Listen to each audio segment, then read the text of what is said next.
La main directement, Sandrine. On commence avec toi sur un côté un peu global, et puis pour que vraiment tu puisses nous présenter quasiment 3 ans de recherche sur 5 tiers-lieux et plus. Je n'en dis pas plus. Et je te laisse y aller, Sandrine, tu as 10 minutes et je lance le chrono. Pression. Et je partage mon écran. Euh, ouais.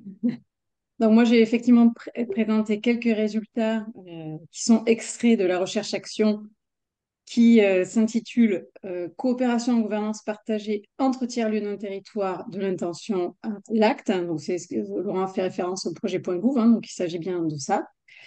Donc c'est une recherche en sciences de gestion qui n'est pas terminée. Donc là, c'est des données brutes qui ont été extraites. Il reste encore un travail d'analyse à financer.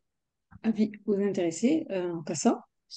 Voilà, donc il y a quand même déjà des éléments qui sont très intéressants à partager, ce que je vais faire là. Donc je vais peut-être prendre déjà un temps au début pour ce qu'a dit Laurent, peut-être pour dézoomer sur nos deux sujets objets de discussion, à savoir le tiers-lieu et la gouvernance partagée, peut-être pour nous rappeler un petit peu le contexte plus global dans lequel évoluent ces projets. Donc j'essaierai à la suite de ça d'apporter peut-être quelques éléments de réponse à la question que posait Laurent sur le lien qu'on peut faire entre ces deux démarches, tiers-lieu gouvernance partagée, avant de revenir au projet.gouv et de vous présenter un peu le détail de ce qui a été expérimenté pendant ces 3 années. Laurent, moi, j'ai pas le PowerPoint partagé. Ouais, je te le partage. Ah, voilà. Donc, pour aller repartir sur le contexte un peu plus global et dézoomer un peu hein, de ce qui nous intéresse, ça nous permettra de prendre peut-être un peu de recul. Donc, on est dans une dynamique d'horizontalité des rapports sociaux qui nous a fait rentrer dans la complexité. On est aujourd'hui dans une crise de légitimité de nos institutions assez sévère. On est aussi dans un système de normes, en tout cas, qui sont les plus répandues, majoritairement répandues, que sont le patriarcat et le capitalisme, qui aujourd'hui nous amènent dans une forme d'impasse sociale et écologique. Et puis, on est aussi dans une période où on assiste à deux phénomènes concomitants. C'est à la fois une concentration assez extraordinaire des richesses et des pouvoirs dont les GAFAM peuvent être une illustration, par exemple. Et puis à la fois, on assiste à l'émergence d'un secteur qui se dit tiers, qui lui cherche à composer et proposer un système de normes qui serait davantage basé sur des logiques de solidarité et de commun en vue d'aller vers une finalité plus durable. C'est dans ce cadre-là aussi qu'on voit l'essor de tout un tas de gouvernances plus démocratiques ou horizontales et qu'on peut voir aussi un intérêt croissant des acteurs de ce secteur dit tiers, hein, dont les tiers lui font partie, vers ces types de formes de faire ensemble. Alors peut-être pour partager une des préoccupations qui me semble importante de ces acteurs, je vais citer Gandhi, qui dit la fin est dans les moyens comme l'arbre est dans la semence, avec une préoccupation de ces acteurs qui est ben, peut-être que si notre manière de faire ensemble préfigure de la finalité, alors, pour changer cette finalité bah, de la prédation des humains entre eux et des humains sur le vivant, alors peut-être que développer d'autres formes de faire ensemble plus solidaires nous amènerait à une finalité plus pérenne. Et du coup, se pose la question, bah, comment développer d'autres manières de faire ensemble qui seraient basées sur cette logique de solidarité et de commun. Donc la question qu'on s'est posée, c'est bah, est-ce que la gouvernance partagée répond à ça? Est-ce qu'elle est adaptée à des acteurs comme les tiers-lieux? Voilà, j'essaierai d'apporter des réponses là-dessus après sur le projet Point Gouv. Du coup, pour essayer d'amener des éléments de réponse sur le lien entre ces deux démarches, que sont, tu peux changer de slide, Laurent, que sont faire tiers-lieu et pratiquer la gouvernance partagée. Moi, je dirais que dans ce qui définit le tiers-lieu, hein, les 3 dimensions qui sont intrinsèques au contrat social qui le définit, il y a vraiment cette dimension de parcours d'émancipation individuelle, une dynamique collective et aussi une démarche qui est motivée par l'intérêt général. Ce qui fait que le tiers-lieu, sa spécificité, pardon, c'est vraiment qu'il est à la croisée de la sphère de l'intime, de la sphère professionnelle et de la sphère publique. Et du coup, il a une approche peut-être un peu plus complexe de faire ensemble. Donc, pour moi, il aborde la coopération et son efficacité dans ce contexte-là. Donc, il a ce souci par rapport à ce que j'évoquais avant, hein, sur ces systèmes de normes qu'il a envie de faire évoluer, de cohérence entre la fin qu'il cherche à atteindre et puis les moyens qu'il va choisir pour y arriver. Et puis, il est dans une dynamique d'innovation sociale, donc il est vraiment dans des logiques de nouvelles pratiques, de rechercher des nouveaux outils. Donc, voilà pour ce qui est tiers-lieu. Pour ce qui est de la gouvernance partagée, donc c'est une forme de faire ensemble qui vise à partager le pouvoir. L'idée, c'est de décentraliser la décision auprès de ceux qui font et d'essayer d'expérimenter d'autres formes d'expression du pouvoir de celles dont on a l'habitude. Hein. On a l'habitude d'être d'exercer un pouvoir sur un individu ou d'être sous le pouvoir d'une personne. Et là, l'idée de la gouvernance partagée, c'est aussi d'essayer de visiter, d'exprimer, peut-être déployer d'autres formes d'expression du pouvoir à travers trois dimensions. Donc, il y a la verticalité, où là, il y a l'individu qui va bien se mettre au service de la finalité de l'organisation et aussi de son rôle. Donc là, on est bien dans le pouvoir de faire, d'agir. L'horizontalité, où on va s'appuyer sur l'intelligence collective et la capacité à agir de concert. On est bien dans le pouvoir de faire avec les autres. Et puis la profondeur, où là, on va être sur des caractéristiques plus propres à l'individu, des choses plus liées à son intériorité, à la conscientisation de ses besoins pour pouvoir agir dans cette dimension. Et puis, il y a un vrai souci au sein de la gouvernance partagée de prendre autant soin du chemin que du résultat. Donc moi, pour apporter des éléments de réponse que je vois comme résonance dans ces deux démarches, c'est peut-être cette préoccupation partagée et cette recherche d'équilibre entre cette tension chemin-résultat et peut-être aussi une approche de faire ensemble un peu plus multidimensionnelle que d'autres dont on a l'habitude, qui vise du coup à aborder le faire ensemble peut-être dans une plus grande complexité, mais peut-être que cette complexité aussi, elle est plus proche de nos réalités humaines. Samedi, mais je crois Bon, que je voilà, vais pour pas y aller apporter des parce que éléments de réponse c'est des frais, à la je première vais question que là. tu poses, Demain, je dois emmener Laurent. Jessie chez le veto. Donc... Attends, je vais juste arrêter Oui, 4 minutes. on a été. Donc, je poursuis peut-être sur du coup le projet Point Gouv. Ah, donc, Ouais. moi, j'ai plus le partage d'écran. Voilà, il est revenu. Donc, juste pour vous rappeler donc, ce qui est ce projet, j'en ai dit deux mots rapidement. Donc, le principe de ce projet, hein, c'était 5 tiers-lieux qui se constituent. Donc, c'est un collectif qui se nomme La Belle Équipe, qui décide d'apprendre à coopérer en se formant à la gouvernance partagée pendant 3 ans et de définir leur axe de coopération chemin faisant. C'est-à-dire qu'ils n'ont pas voulu définir leur axe de coopération a priori. Et puis, ils ont permis à d'autres tiers-lieux du territoire de se former à la gouvernance partagée et de pouvoir participer au projet. Donc, la question de recherche qu'on s'est posée, c'était en quoi la gouvernance partagée, elle permet de soutenir cette dynamique de coopération entre tiers-lieux. Donc, est-ce qu'elle le permet? Et puis, en quoi elle a permis d'inscrire cette coopération dans la durée. Alors, du coup, on a pu observer des effets positifs et négatifs dans ce qu'a permis la gouvernance partagée, à la fois sur les individus, tu peux changer de diapo, hein, et à la fois sur le ruissellement qui a pu avoir lieu au sein de chaque tiers-lieu, indépendamment les uns des autres, et puis ce qui a pu se passer au niveau du collectif de la belle équipe. Donc, je vous redis, ce que je vous partage, c'est des données brutes qui doivent encore faire l'objet d'analyses croisées. Donc, qu'est-ce qu'on peut retenir des bénéfices au niveau des individus et de ce qui a pu se passer finalement par ruissellement au sein des différents tiers-lieux? La première chose qui a été soulignée, c'est vraiment une très grande qualité relationnelle qui a été permise par la gouvernance partagée, une forme de robustesse pour le groupe et quelque chose, une forme d'un enrichissement individuel et collectif qui a vraiment été souligné.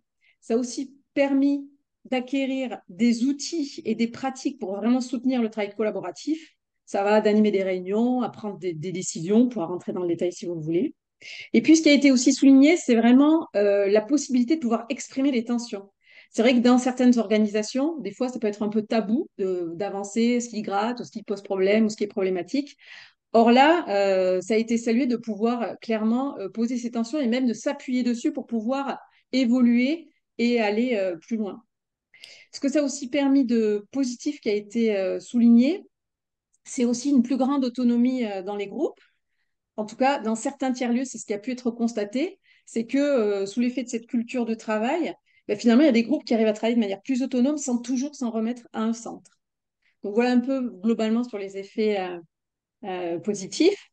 Pour les effets plus négatifs au niveau des individus tels que ça a été perçu et au sein des tiers-lieux, Bon, clairement, il y a des personnes pour qui ils ont eu l'impression qu'on n'a pas assez produit, que le groupe n'a pas assez été dans le production, dans le résultat.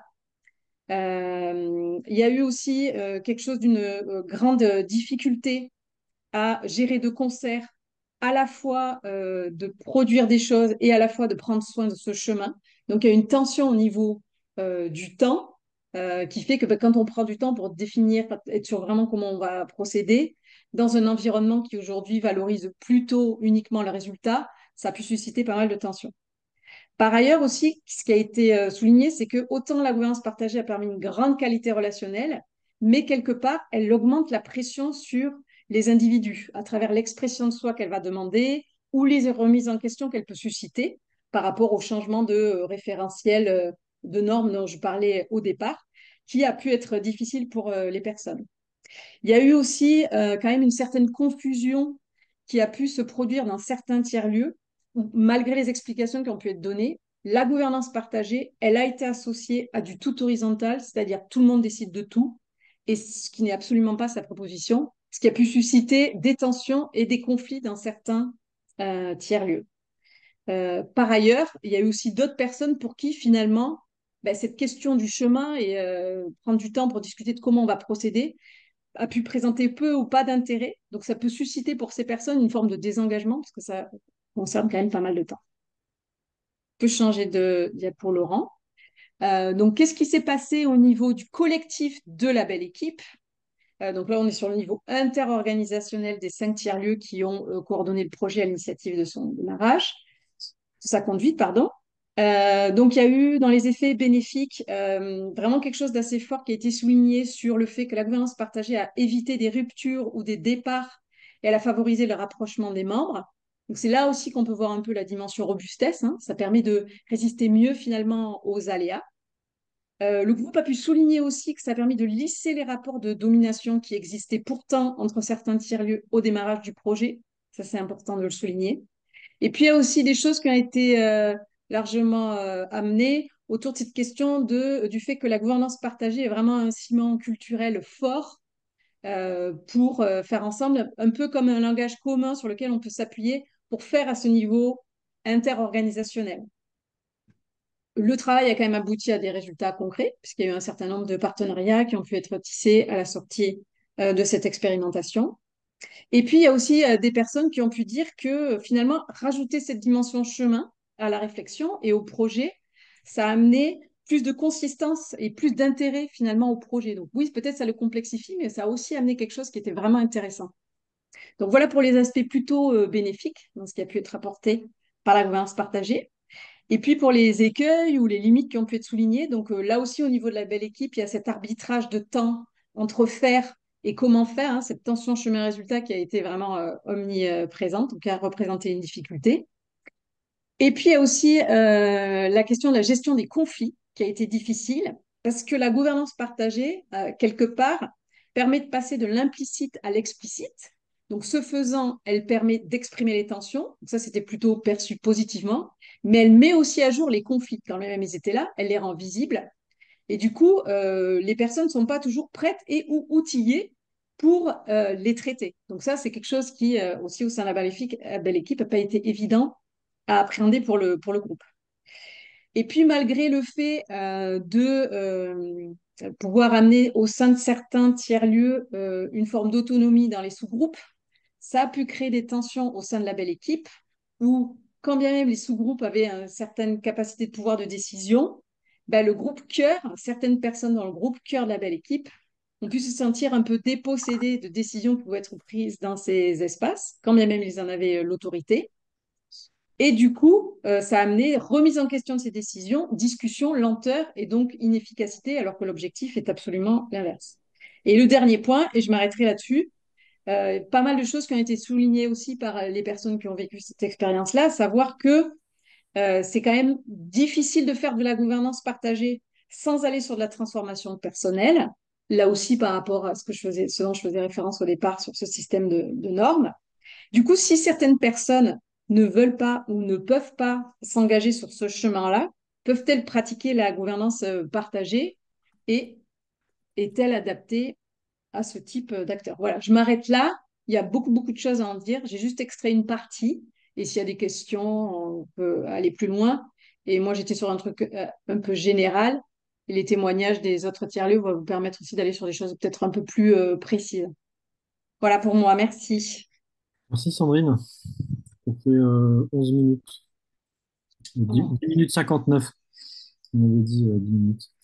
Vraiment merci parce que c'est un gros boulot de 3 ans. Je vous propose qu'on avance. Si vous avez des questions pour Sandrine, mettez-les dans le chat. Il y a aussi le doc partagé que je vous ai mis dans le commentaire. Et je vous propose qu'on aille directement avec toi, Marie. Et donc l'épicerie sans fin, qui est une épicerie solidaire avec des super bons produits, à 10 km de chez moi, même pas. Est-ce que, Marie, tu veux nous dire un petit peu, toi, comment ça résonne déjà, tiers-lieu et gouvernance partagée? Pareil, on va prendre 5 minutes avec toi pour aussi garder du temps pour la suite. Mais déjà, peut-être avec cette première question, Oui. c'est quoi le lien que tu peux faire, toi, entre gouvernance partagée et... Oh, ben, modestement, il me semble que la démarche même de la création, de l'initiation d'un tiers-lieu, elle repose, comme le rappelait Sandrine, sur une démarche collective. Et que, effectivement, un collectif, par définition aussi, rassemble des individus qui sont liés par l'envie du faire ensemble et non pas par l'envie de reproduire des schémas. Donc, pour moi et pour nous à l'épicerie sans fin, ça a été comme un peu une évidence qu'il fallait à un moment donné se doter pour pouvoir avancer d'outils de gouvernance adaptés à notre projet. Et c'est la rencontre avec Laurent, et on a beaucoup de chance de t'avoir sur le territoire avec toute la démarche au sein de l'UDN. Ça a permis donc ce rapprochement et effectivement, ça s'est consolidé dans le cadre de notre projet avec les 4 tiers-lieux partenaires de la belle équipe. Ah, super. Voilà. Et tu as envie de nous dire, j'ai mis les slides aussi. Ouais. Tu as envie de nous dire ce qui a marché pour vous et puis après, peut-être ce qui a moins. Oui, alors j'ai noté quelques sous forme de citations un peu parce qu'on est plusieurs à avoir réfléchi sur un peu vous rendre compte de notre vécu parmi donc tous ces personnes, et parce qu'il y a l'individu et il y a le collectif. Donc on a traversé ces 3 ans de projet le pourquoi de la gouvernance partagée, on se l'est tous posé, nos 5 tiers-lieux. Mais pour nous, c'était vraiment avant tout rompre avec les vieux modèles, hein. C'est ça qui est ressorti et ce que je disais en préambule. Ensuite, qu'est-ce qui a marché pour nous? Ben, c'était... Attends, Marie, oui, tu peux dire pour toi, c'est quoi pardon. les vieux modèles? Tu mets quoi Oui, alors, ben, c'est ce qui était rappelé précédemment aussi, c'est-à-dire des modèles basés sur une verticalité qui n'est pas forcément euh, qui, qui, qui est subie, par exemple, ouais. qui n'est pas choisie, euh, qui opprime plus qu'elle ne libère. Voilà, ce genre de constat, Ok. hein. Ouais, ça marche, merci. Et donc, ce qui a marché, ouais, c'est marqué là. Oui, alors c'est vrai que effectivement le processus de la gouvernance partagée, ben, ça installe un cadre sécurisant et que ça amène aussi du coup en groupe de travail une, une facilité. Ça facilite énormément en fait tout un tas de processus aussi dont on a besoin dans les projets, à savoir l'expression, la créativité, la prise de décision. Euh, et donc ça amène aussi individuellement à, à mettre en perspective ce qui bouge individuellement au bénéfice du groupe. En fait, c'est ce va-et-vient entre je prends conscience, il y a des choses qui bougent en moi grâce au processus de la gouvernance partagée, et ensuite je mets ça au service du groupe. Donc ça, c'est quelque chose de très positif qu'on a ressenti fortement. Et tu peux nous dire aussi, pareil en avance, hein, mais plutôt les choses qui n'ont pas marché. Oui. Euh, alors, ce que je cite dans le slide suivant, en fait, ce que j'ai noté principalement, c'est justement si, si, euh, si on ne veut pas faire une petite transformation personnelle, ou même pas petite, une transformation personnelle, la gouvernance partagée amène à faire euh, à se poser des questions, oui, sur soi-même, sur son propre fonctionnement. Si on n'est pas OK avec ça, eh bien, on va appliquer, on va jouer au jeu de la gouvernance partagée, mais il y aura pas d'authenticité. Et donc, on va avoir une impression euh, on va dire, que ça sonne creux et on ne peut pas être en accord avec le processus. Et ça fait que des gens qui ont pris conscience de ça et ça a fait, qui sont sortis du processus. Voilà. Je parle là dans le cadre de la belle équipe, hein, parce que dans notre tiers-lieu à nous, on l'a pas vécu depuis qu'on a fait de la gouvernance partagée. On a fait cette démarche avec vous dans la belle équipe, mais on a vécu des situations de tension similaires qui étaient liées aux mêmes raisons par le Ouais. passé. Mm. Et en tout cas, je pense que peut-être ça appelle des résonances dans vos groupes, dans vos tiers-lieux. Évidemment, la gouvernance partagée n'empêche pas les conflits, les tensions, et plutôt elle essaye peut-être de les mettre, je sais pas si c'est les mettre en lumière, mais en tout cas, nous apprendre à pas les mettre sous le tapis, ce qui est pas simple, hein. Je parle en connaissance de cause aussi. Merci Marie. Ce que je te propose aussi, c'est, et pareil à toi Sandrine, hein, si tu as une question, si vous avez toutes les deux une question à poser aussi aux gens qui sont là, on peut éventuellement faire un sondage. Et un truc que j'ai oublié aussi, c'est qu'à un moment, il y aura une blague dans ce webinaire. Je ne sais pas encore d'où elle va arriver, mais c'est prévu. Et peut-être qu'elle va arriver de vous hein, aussi, qui nous écoutez. Je fais la passation avec toi, Sophie, donc de la coopérative Tiers-Lieu. Ce qu'on a imaginé un peu dans l'ordre de passage, c'est qu'on puisse plonger vraiment, je dirais, dans une expérience d'abord globale avec Sandrine, assez précise avec Marie et un tiers-lieu. Et puis là, l'idée, c'est de reprendre un petit peu, de dézoomer et de voir, tiens, qu'est-ce qui se passe au niveau de plusieurs tiers-lieux.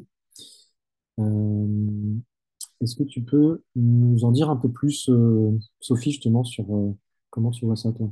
Oh oui, je veux bien. Et puis on peut du coup passer à la slide suivante. Je suis assez très agréablement surprise. Je pense que ça va durer moins de 5 minutes parce que Sandrine et Marie, elles ont très très bien parlé de ce que la coopérative porte sur les tiers-lieux. Je vous donne quand même sur cette slide la base de ce que la coopérative a conceptualisé autour du tiers-lieu, qui est basé sur un contrat social.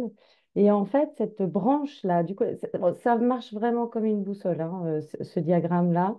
Et donc, ce collectif-là, dont on parle depuis tout à l'heure, qui va constituer le lieu, le cœur du tiers-lieu, s'empare d'un besoin de territoire qui n'a pas été adressé.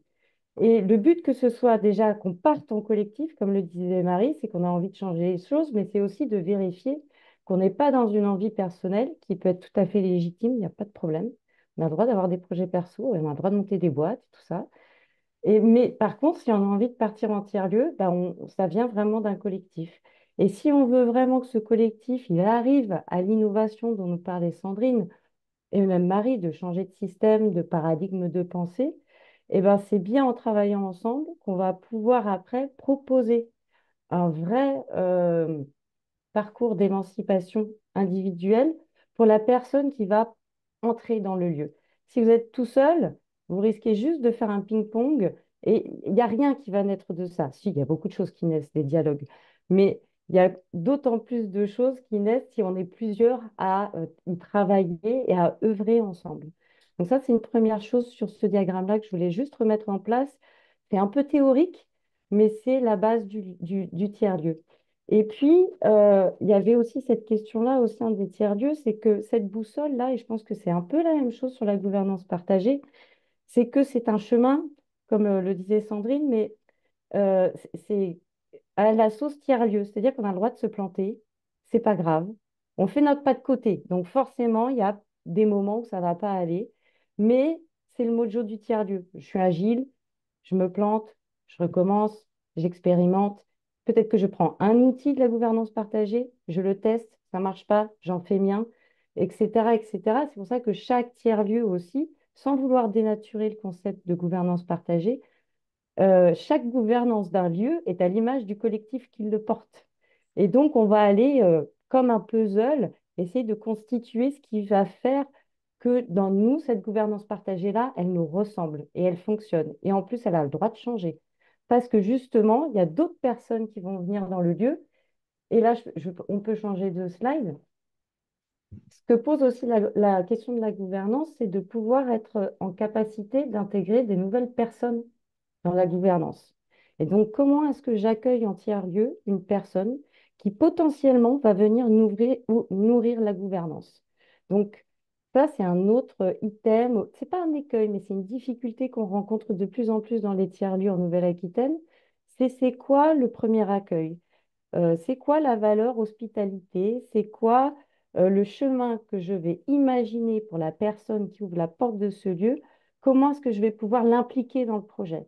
Ça ne veut pas dire qu'on est tous impliqués de la même manière, ça c'est faux, mais ça veut dire que chacun a le droit, peut potentiellement avoir une voix à l'organisation, à la stratégie et donc aux politiques du lieu. Et ce qui se passe en Nouvelle-Aquitaine, vous voyez, ces chiffres-là qui sont sur la slide, ça vous montre à quel point il y a une diversité d'endroits où se joue la gouvernance et où on essaie d'intégrer les personnes dans cette gouvernance. Donc, par exemple, il y a 86% des utilisateurs de tiers-lieux. Alors, j'aime pas dire utilisateurs, hein, chez nous on dit usagers, participants, etc. Mais qui participent à l'animation. Ils participent pas tous à la gouvernance et peut-être que c'est un pas vers ça. Mais c'est au bon loisir de justement de l'organisation du tiers-lieu. Et puis, il y a 54% des usagers qui participent à la gouvernance du lieu aussi. Donc, on est dans des chiffres qui sont très disparates, mais qui pour moi ne sont pas déconnants parce qu'en plus, je pense que quand on parle de gouvernance partagée, je pense qu'on n'a pas tous les mêmes référentiels. Donc, du coup, si je dis gouvernance partagée dans un panorama, ça c'est le panorama des tiers-lieux qui est sorti en 2024, nous, on n'a pas mis de définition derrière gouvernance partagée. On a laissé aux tiers-lieux le loisir ou l'espace de dire, voilà, moi, en fait, je pense que dans mon lieu, on fait de la gouvernance partagée et c'est ça ma réponse. Donc, voilà. Donc, on est en train aussi d'imaginer ce travail-là au sein de la coopérative. J'ai dépassé? Non. Non, non, t'es bien. C'est bon? Merci, Super. Sophie. En fait, je pense que c'est clé de aussi réfléchir aux différentes membranes et à quels endroits on place une forme de gouvernance partagée. Et là, déjà, entre les personnes qui participent à l'animation, les personnes qui participent à la gouvernance, ça fait évidemment déjà des membranes différentes dans l'application. Il me semble que tu avais une question aussi, enfin, qui va avec un peu ce que tu nommais à la fin, là, Sophie. Tu veux la Oui. poser? Oui, je veux bien. Je ne sais pas si je la poserai aussi bien que je l'ai posée hier, dis donc. C'était à votre avis, qu'est-ce qui fait pour vous dans votre lieu, qu'est-ce qui vous indique que vous êtes dans une gouvernance partagée dans votre lieu? C'est quoi vos indicateurs à vous? Je la mets dans le chat. J'ai mis quels indicateurs vous permettent de dire que vous êtes en gouvernance partagée, Ouais. ou peut-être ou pas en gouvernance partagée. J'ai envie de rajouter. Mhm. Hum, Bon, pareil, l'idée c'est que ça fasse son chemin aussi auprès de chacun d'entre vous. Je vous invite à le mettre dans le chat ou sur le doc partagé, comme ça, nous, ça nous aide aussi vraiment pour avancer sur ce sujet-là. Merci Sophie. Je nous propose d'avancer avec toi, Joséphine. Donc là, on était en Nouvelle-Aquitaine. dans le berceau de la belle équipe et des tiers-lieux et de la recherche-action. Donc merci. Et puis la coopérative tiers-lieux de Nouvelle-Aquitaine est quand même vraiment une des pionnières dans tout le travail avec les tiers-lieux. Et on avait à cœur aussi vraiment d'accueillir Joséphine avec la Bourgogne-Franche-Comté, où là aussi tu as une expérience à nous partager. C'est pour toi, Joséphine. Tu me dis si Merci tu veux. Laurent. Ouais. Merci beaucoup. Donc, nous, on est un réseau régional de tiers-lieux, comme la coopérative tiers-lieux. On est plus récent dans le paysage, hein. On a à peu près 3 ans d'existence. Et le constat qu'on a fait à la création du réseau, c'est que il y avait des principes qui étaient mis comme des définitions du tiers-lieu, comme étant voilà, les définitions clés, le principe, par exemple, de communauté d'acteurs engagés dans un processus de coopération et de libre contribution. On se disait comment ça se vit finalement dans les tiers-lieux concrètement. On est allé à la rencontre des tiers-lieux de notre territoire et on s'est rendu compte que beaucoup expérimentaient la gouvernance partagée de façon depuis longtemps, de façon agile, que certains avaient envie d'aller vers ça. Et surtout, on s'est rendu compte, de par leurs témoignages, que expérimenter nous-mêmes en tant que réseau régional en fait la gouvernance partagée nous permettrait de soutenir notre projet de réseau, de construire un réseau qui mette vraiment au cœur de ses actions les principes que vivent ses membres en fait et son écosystème. Et c'était aussi un moyen pour nous de travailler avec nos membres, de développer des espaces de coopération au sein de notre réseau, d'avoir vraiment un travail autour d'une culture commune à l'échelle régionale. Et donc, ce qu'on a fait, c'est que d'une part, un certain nombre d'entre nous se sont formés. On a été accompagnés, on est encore accompagnés par l'Université du Nou. Et donc, notre conseil d'administration s'est formé également. Et on a abouti notamment, donc, assez récemment, à ce schéma d'organisation qui permet de repenser un peu notre fonctionnement interne au travers de la mise en œuvre de cercles qui permettent un cadre et un périmètre d'action bien défini sur chaque cercle avec des contributeurs au sein de chacun d'entre eux. Tu peux passer, Ouais. s'il te plaît. Dans ce que concrètement, en fait, ce qu'on a pu, en quoi en fait la gouvernance partagée, elle permet de soutenir le projet politique des tiers-lieux. Je dis projet politique parce qu'en fait, c'est vrai qu'il y a un certain nombre de principes qui sont véhiculés dans les tiers-lieux et j'en ai noté un certain nombre et qui peuvent finalement s'exprimer de façon très concrète dans la manière de faire au sein des tiers-lieux. Par exemple, la coopération et la libre contribution dont je parlais tout à l'heure, en fait, elle se met en action par le fait que on va dire, celui qui dit fait au travers de fiches rôles, au travers d'un cadre, on va atténuer les dynamiques, les mécanismes de domination avec un certain cadre qu'on va mettre grâce, je pense notamment à l'élection sans candidat ou à la mise en œuvre de cadres de sécurité, etc. La question d'ouverture et de la convivialité, qui est un des points aussi qui définit le tiers-lieu, elle se vit au travers de la notion d'accueil dont tu parlais juste avant, qui est incarnée dans le cadre des outils de la gouvernance partagée, ne serait-ce que par les temps d'inclusion, les temps de météo, tout ça qui permet justement d'être dans cette notion d'accueil et d'ouverture. Et idem sur la question de prendre soin des individus dans le collectif, ça a été pas mal rappelé, mais finalement, tous ces outils-là nous permettent d'incarner finalement les valeurs des tiers-lieux. La logique d'expérimentation, en fait, nous, ce qu'on a pu voir, c'est qu'on analyse que les processus qui sont à l'œuvre dans un groupe peuvent être analysés et regardés. Il y a une dimension un peu où on observe ce qui se passe dans le groupe et du coup, on s'ajuste. Il y a de l'agilité dans la vie du groupe parce qu'il y a aussi des concepts qui nous aident à les observer grâce à la gouvernance partagée. Et enfin, la documentation, qui est un élément assez clé des tiers-lieux.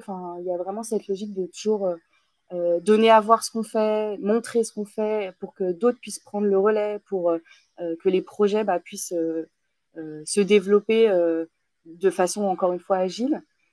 Tout simplement, par exemple, la facilitation graphique ou ce genre d'outils permettent justement ça. Et donc, ça va vraiment venir soutenir la vie d'un tiers-lieu. Dans les points un petit peu plus d'attention, ce que j'ai pu observer, c'est dans les facteurs humains, c'est que parfois, il y a un vrai enjeu de disponibilité entre des bénévoles, des salariés, des contributeurs, des personnes qui sont de passage, des habitants, parce que la logique, c'est vraiment de faire le croisement entre tous ces gens-là. Et donc, mettre en œuvre la gouvernance partagée dans un tiers-lieu nécessite qu'il y ait une forme de cadre clair sur la disponibilité des uns et des autres et que parfois, ça peut générer de la difficulté dans la mise en œuvre concrète. Il y a la question de la surmobilisation qui peut conduire parfois aussi à un essoufflement, voire même on peut parler de burn-out militant, mais en gros, on a envie de faire, il y a de l'engagement, et puis c'est passionnant en fait de s'engager dans une démarche de gouvernance partagée avec un groupe, mais donc du coup, ça peut générer aussi voilà, de l'épuisement du collectif, et il y a besoin d'avoir des moyens d'alerter à cet endroit-là. J'ai plus la slide, mais je crois qu'il y avait la question de la formation aussi, qui me paraît vraiment importante, et même d'avoir un regard extérieur, de pouvoir régulièrement amener de la réflexion sur les process qui sont mis à l'œuvre, que la gouvernance partagée soit bien au service du projet et non pas l'inverse, qu'on ne se retrouve pas avec un système où on met en œuvre pour mettre en œuvre et pour appliquer ces principes de gouvernance partagée et en ne se décalant pas. Et puis en dernier point, j'avais un élément, c'est quand même un contexte important pour les tiers-lieux. Il y a pas mal de tiers-lieux qui rencontrent des difficultés en termes de financement. Et donc, je pense que cette fragilité liée au développement des projets, à leur consolidation, à la stabilité financière pour les tiers-lieux peut amener aussi parfois de la difficulté à continuer à mettre en place la gouvernance partagée, ne serait-ce que parce que euh, il y a des enjeux de financement et de pérennité des lieux. Voilà. J'ai dit tout. Je t'ai fait un test un moment pour voir si tu arrives à fonctionner sur les slides. T'as vu. C'était ça la blague. Ah oui, alors si c'était ça la blague, ça va, je m'en sors pas mal. Moi, j'ai envie de peut-être juste rebondir aussi à quel point, en fait, c'est pas évident. En fait, déjà d'être tiers, dans tiers-lieu, il y a tiers, donc je sors du côté binaire un peu de soit boulot et famille, soit verticalité, et puis je sais pas quoi. Il y a ce côté pas facile, comment nos logiciels un peu classiques reviennent au galop euh, quand on a moins de temps, quand on est un peu sous pression. Et donc, c'est aussi pour moi une manière vraiment d'encourager toutes les initiatives qui sont là, alors qu'on était nommé hein, par les différentes intervenantes, mais aussi que peut-être je peux sentir chez vous, là, dans vos différents tiers-lieux, si vous êtes là, c'est que il y a aussi cet engagement, je pense, et cette énergie à mettre pour arriver à proposer quelque chose de nouveau. Et quand on dit changer de paradigme, ben voilà, ça implique tellement de sueur, de larmes, de cœur et autres actions très concrètes avec les bras ou pas que avec les bras. Euh, Ce que je vous propose maintenant, bon, je suis un peu désolé parce qu'on n'aura pas eu le temps de prendre vraiment des questions. Il y en a eu dans le chat. Moi, ce que je peux m'engager à faire avec peut-être un peu de soutien, mais c'est que les réponses soient capitalisées, donc d'être partagées. Et puis, on va faire un petit article aussi avec le replay de cette séance-là. J'aimerais bien qu'on puisse avoir Anne-Laure qui nous présente la facilitation graphique. Alors, je ne sais pas si tu étais déjà prête, mais super. Waouh, timing. Je te laisse nous dire un petit peu, Anne-Laure. Alors, je ne sais pas si tu nous entends. En tout cas, moi, je t'entends pas si tu es en mute. Alors, peut-être On est qu'on là? a. Là, c'est bon. On t'entend. Ouais, on t'entend plus. Mais j'ai pas forcément à commenter. Ouais, ok. Eh bien, ne commentons pas, alors. Enfin, moi, ça me va bien aussi. Euh, Il y a des questions aussi dans le doc partagé, Laurent, donc qu'on pourra croiser avec celles qui étaient dans le, dans le chat, peut-être pour apporter des éléments de réponse. Ouais. Oui. Euh, et en tout cas, c'est beau. Voilà, c'était ce que tu as fait pendant l'heure qui vient de passer là. Euh, Merci beaucoup Anne-Laure, merci à toutes les intervenantes. Peut-être je nous propose de clore comme ça, avec un petit mot de chacune. Et puis il sera 14 heures pour libérer tout le monde à l'heure. Peut-être avec quoi je repars? Est-ce qu'il y a une idée, quelque chose que j'ai envie de partager? J'ai bien envie de mettre une parole à qui veut, peut-être entre les quatre intervenantes. Et si on a le temps aussi que vous puissiez vous dire, les participants, pentes, avec quoi vous partez. Sandrine, tu veux dire? Moi, je veux bien commencer. Moi, j'ai vu tout ce qu'il y avait dans le chat là sur les différents indicateurs. Je trouve qu'il y a une richesse incroyable et j'ai un appétit terrible là. Tu vois, j'avais faim en arrivant, je me dis, mais c'est pas rangé. C'est que du coup, j'aurais envie de prendre tout ça et de voir plus de profondeur sur qu'est-ce qui se passe dans les différents lieux, peut-être faire des liens entre tout ça. Je trouve qu'il y a une matière extraordinaire. Donc, j'ai envie de dire, je reste super sur ma faim.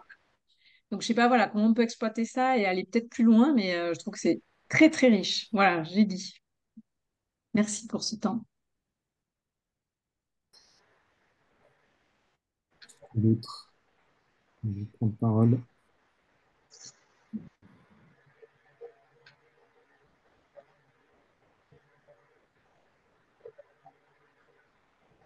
Non, mais alors moi aussi, je vais corroborer avec ce qu'a dit Sandrine. C'est pareil, c'est toute la nourriture là qu'il y a dans le fil de discussion, c'est assez démangeant. Ça donne envie d'aller creuser, ça donne envie de continuer à échanger, à participer et à partager. Du coup, vraiment, je remercie, même si je pense qu'il y a une petite frustration de la part des participants de ne pas avoir été plus dans l'interaction. On n'avait qu'une heure, donc le format est pas comme. Mais voilà, je me dis que il y a tellement encore d'espace qu'on pourrait voilà, ouvrir pour discuter, échanger et avancer ensemble, tout simplement. Donc c'était super pour moi. Merci beaucoup. Merci Sophie. Oui, moi je veux bien enchaîner sur un remerciement général à l'initiative déjà, euh, à l'initiative de ce webinaire, et puis à tous ceux qui ont répondu, et toutes celles qui ont répondu présentes. Et oui, j'ai hâte d'aller creuser cette richesse dans les messages que je n'ai plus qu'apercevoir. Voilà, merci beaucoup. Je vais prendre la suite. Moi, je repars avec le travail de recherche qu'a fait Sandrine et avec l'envie de creuser ça et évidemment toutes les participations là, dans le chat. La facilitation graphique, je trouve que enfin, voilà, je suis toujours autant bluffée par l'impact et l'utilité que ça, enfin, voilà, que ça a. Enfin, c'est vraiment chouette. Merci pour ce travail. Et puis, merci à l'UDN. J'ai de la reconnaissance aussi pour l'organisation de ce temps. Voilà, j'ai dit. Merci. Est-ce que quelqu'un peut prendre une prise de parole, comme ça, un peu à la volée? Quelqu'un aurait-il envie de dire un petit mot de fin, aussi parmi les participants? Tout.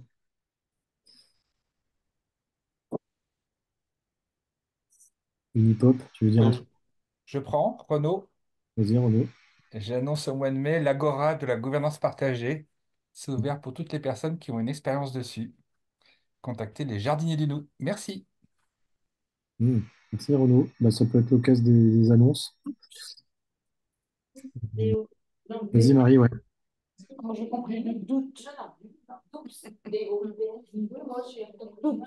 C'est plutôt du nous. Le département. Alors, pardon, je vous ai coupé, Unipop, parce que c'était une discussion entre vous. Vas-y, CJ, j'ai vu que tu as levé la main. J'ai pas plus que CJ comme initial. Pardon, je suis venue assez rapidement. J'ai pas entré mon nom. C'est Claude Barry. Euh, ouais, je rebondis. Je trouve que c'est super intéressant parce que on retrouve un peu toute la complexité du sujet. Et il y a un truc qui sort, la question de la gestion de conflit. Voilà, quand il y a des choses qui sortent, Et forcément, il y en a, et on a bien expliqué que c'était logique. Je trouve qu'il est super important de travailler sur voilà, comment on désamorce les désaccords, déjà, avant que ça soit des vrais conflits. Voilà, comment on peut désamorcer les accords dans le collectif. Euh, je pense que ça, c'est des clés intéressantes. Donc, voilà, je posais la question s'il y avait des choses qui étaient prévues sur ce sujet dans l'université du Nou. Il doit y avoir des choses qui existent, j'imagine, je n'ai pas creusé. Mais je me pose pas mal sur cette question-là en ce moment et ça me semble être assez clé quoi, dans les collectifs. Voilà. Merci beaucoup, Claude. En réponse rapide, il y a évidemment la communication non violente, il y a des processus aussi de régulation ou de gestion de conflits qui peuvent être possibles dans les ressources aussi de l'Université du Nîmes, donc ça c'est sur le site web. Je vous propose de clore là. Ce qui serait chouette aussi, c'est que chacun vous puissiez mettre dans le chat avec quoi vous repartez. J'ai envie aussi de remercier les participants et participantes au parcours de découverte de la gouvernance partagée. Et moi aussi faire une petite annonce. En fait, ces webinaires jusque-là étaient exclusivement pour les personnes qui s'inscrivent en fait à ce parcours de découverte. Et là, c'est le premier en fait qu'on ouvre. Donc c'est aussi une manière de vous dire qu'il y a une vingtaine de webinaires de ce format-là qui existent et que petit à petit on va publier. Donc ce sont des sujets aussi variés que comment on traite l'objection, que justement la gestion de conflits, les émotions en gouvernance partagée, que la répartition du pouvoir. Bon, je ne peux pas tout vous dire. En tout cas, c'est un petit teaser à la fois pour ce parcours de découverte et puis aussi pour tous les gens qui participent et qui aident à faire université, parce que voilà, on est ensemble dans, je crois, ce besoin de comprendre un petit peu mieux la coopération, comment c'est possible entre êtres vivants, déjà entre humains. Merci à tous. Je vais essayer de mettre de la musique. Et comme ça, on peut lire dans le chat et ce sera la fin de ce webinaire. La musique. Et là, je vous invite à écrire avec quoi vous repartez dans le chat.